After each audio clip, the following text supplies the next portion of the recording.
Or he just casts it and was like, ah, alpha. Yeah. Wait. Run the old Patrick Chapin Profane command, and it's just like spare from evil, attack with all my guys. Yeah. Is that game? Is that game? Is this good? If not, no, I won't attack. All right. Okay.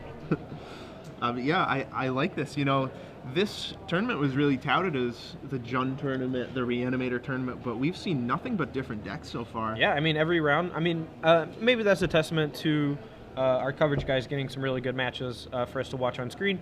You know, big shout out to them. They're doing a lot of hard work.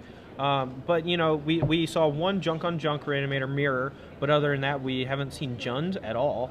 We saw a Pedal to the Metal deck, which, you know, functions nothing like Jund, even though it's like similar colors.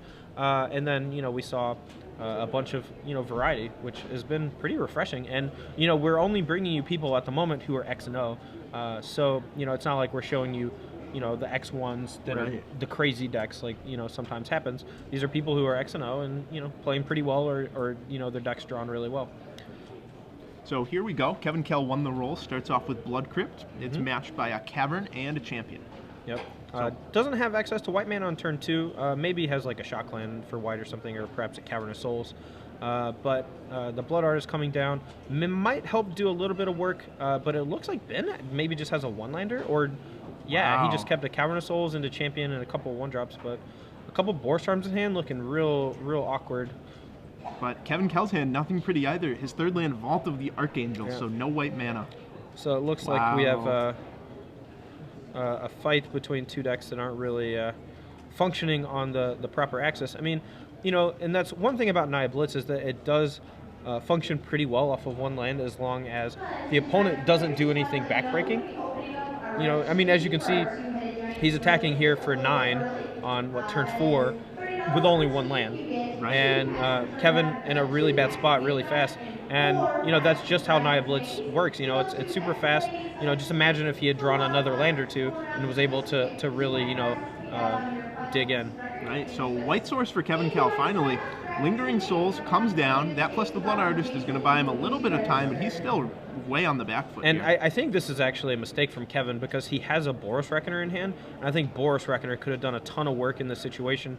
I know that he wants to try to get the Blood Artist triggers activating, but, you know, he's still going to take 3 damage down to 2. He gets to drain for 2 off of the Blood Artist to go back up to you know, 4.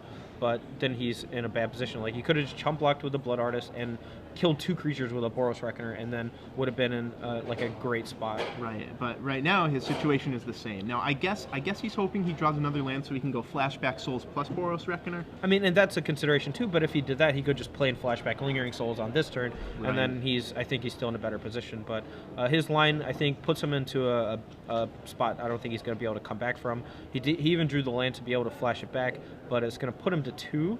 But he is going to have 4 blockers. So. Wow, look at that tap. Oh, he just doesn't even play his Blood Crypt? What's going on here? I don't know.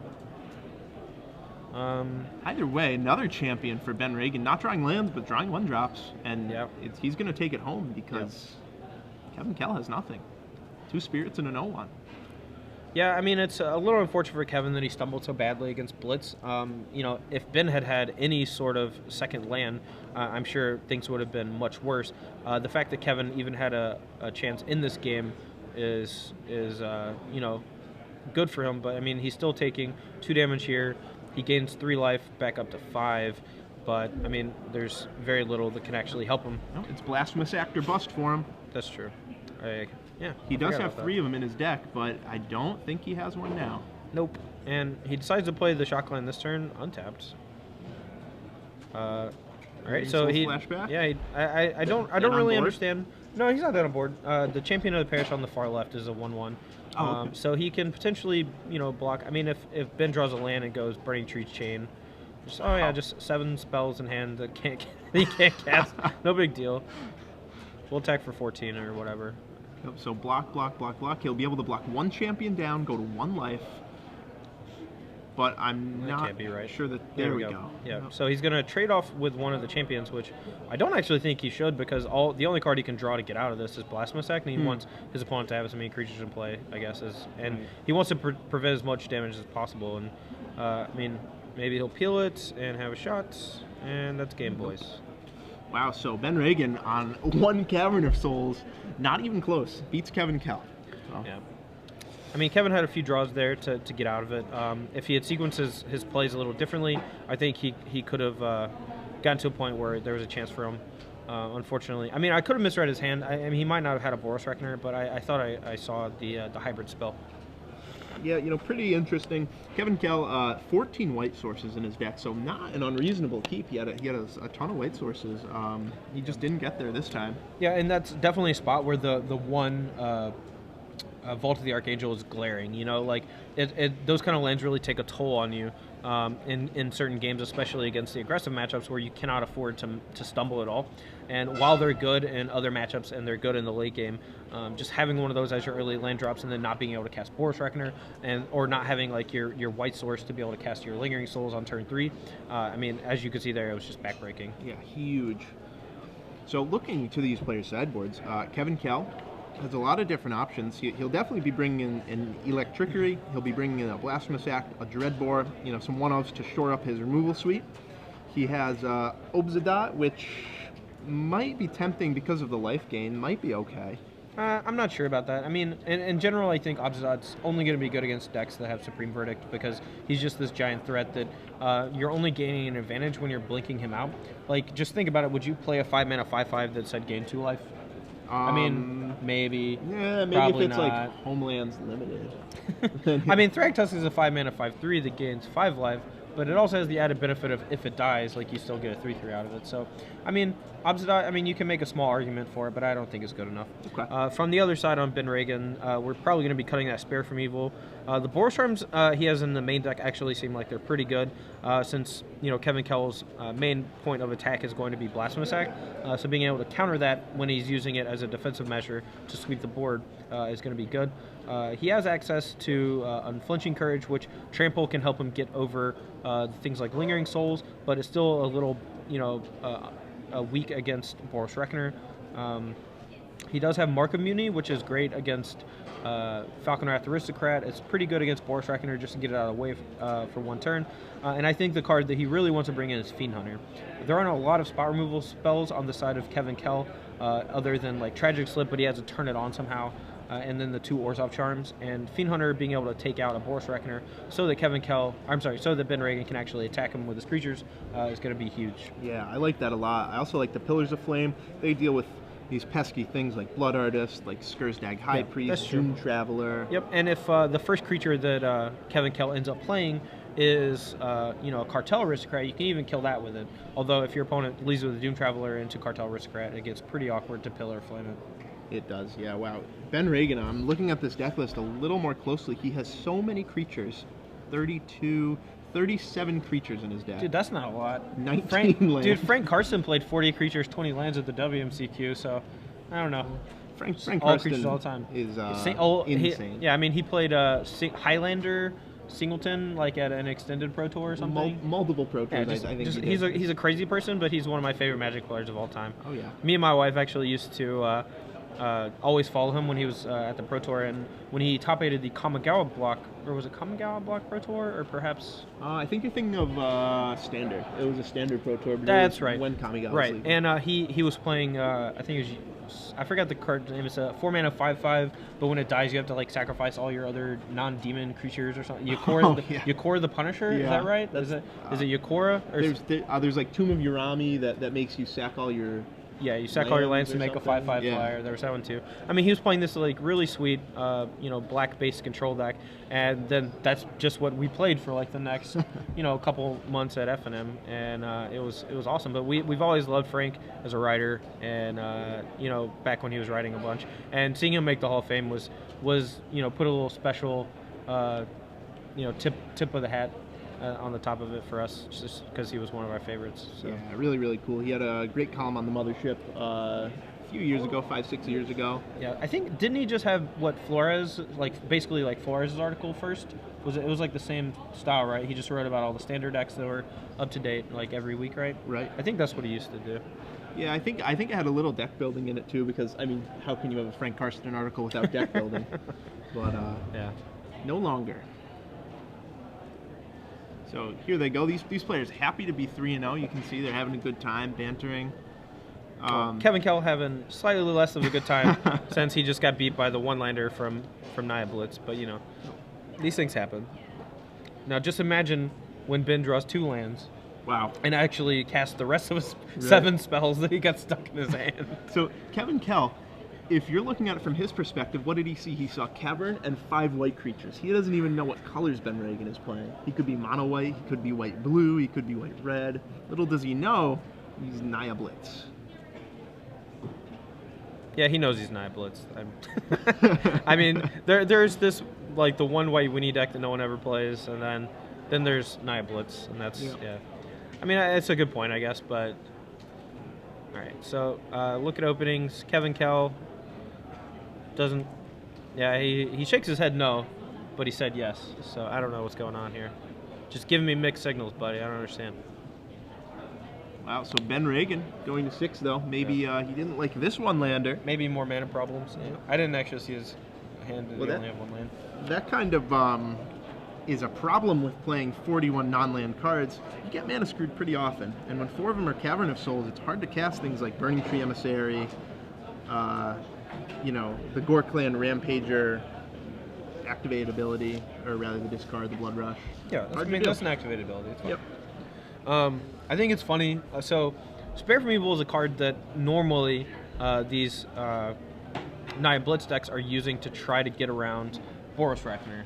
And it's just unfortunate that Kevin Kell happens to be playing, you know, what, 12, 16 humans or whatever, you know, as long with the Boros Reckoner, so it makes the Spare from Evils just pretty bad. Yeah, it's the hard counter. Yeah. The hard counter to the Spare from Evil, the Aristocrats day. So this is interesting. Kevin Kell actually decides to shock himself on turn 1 so that he can play Tragic Slip. Wow. And if I were Ben Ragan, there's a small part of me that would have just went land past turn, since he does have the land on turn 2. But I guess, you know, you're going to get your guy Tragic Slipped anyway. You might as well just go ahead and get it out of the way now. Yeah, you know, if Kevin Kell didn't have a play for turn 2, I really don't like his turn 1 shock land untapped. Sure. Yeah, I agree with that. So Ben Ragan, turn 2 Flinthoof Boar, gets Dread bored. Dread bored? I'm bored with this whole thing. I'm not. There's a Thalia in play. Yeah. That card's awesome. Yeah, Thalia, hopefully going to do a little work. You know, it looks like Kevin Kell is actually stuck on 2 lands, too, so this is looking actually pretty good for Ben, even though he mulliganed. He's probably going to stick a champion here and then follow that up with like a frontline medic on the next turn. And then, you know what card he has in his hand? What's that? Unflinching Courage. Wow. Because he ain't afraid of no ghosts. No, he's not. He's going to need another land for that courage, though. Yeah, he does. And he has a Spare from Evil in his hand, too. He left it in. Don't you realize that this guy's got all these humans? Well, there's the Reckoner. Spare from Evil will get past it. That's true. We'll experiment right, 1. So, well, we got a frontline medic, so we're going to be able to just attack through. It is important to note that the Thalia does have first strike, so being able to get in the previous turn against the Cartel Aristocrat was pretty good. But now we just have the frontline medic, so we're just going to be mono battles unless Orzhov Charm ruins the party. It looks like Kevin Kell looking at the Sorin in his hand, but that's going to cost 1 more mana because of Thalia. All right, nope. Jesse, we're going to have to stop these guys. He's playing a Sorin. Yeah. So we're going to have to undo this in just a second. We're going to wait for you guys. So. Yep, Thalia makes all non-creature spells cost 1 more. Yeah. So, even you, Sorin. Yeah, sorry, buddy. Even though you look kind of like a creature because you're a vampire dude, you don't have creature-type vampire on your sticker there, so... Whoopsie. Sorin back in the hand. Whoopsie. Just a warning for Kevin Kell. No big deal. We were able to catch it in time. Yeah. That's one of the cool things about playing on camera is that, you know, you have multiple people watching what you're doing, so it's much harder to, like, actually make a mistake and it not be caught, you know, and fixed immediately. Right. So there's very little damage to the integrity of the game. So now, Ben Ragan going to slam this Unflinching Courage down on probably frontline medic, just turn all his guys sideways, gain 5 life, and it's going to be really hard for Kevin Kell to do too much blocking. He can potentially put on the Champion of the Parish instead. What this is going to do is it makes it where his Boros Reckoner can't... Well, I guess, no. You should probably just put it on the bigger guy to gain more life. Yeah, I think I'd put it on the medic. What you lose in the Boros Reckoner damage, you gain with the life gain. Sure. Although... all the other guys are 2/2s. I was thinking that being a 3/3 mattered. He's putting on the Thalia. Yeah, there you go. Put it on that frontline medic. There we go. All the eggs in one oversized basket here. Yeah. And they're turning sideways.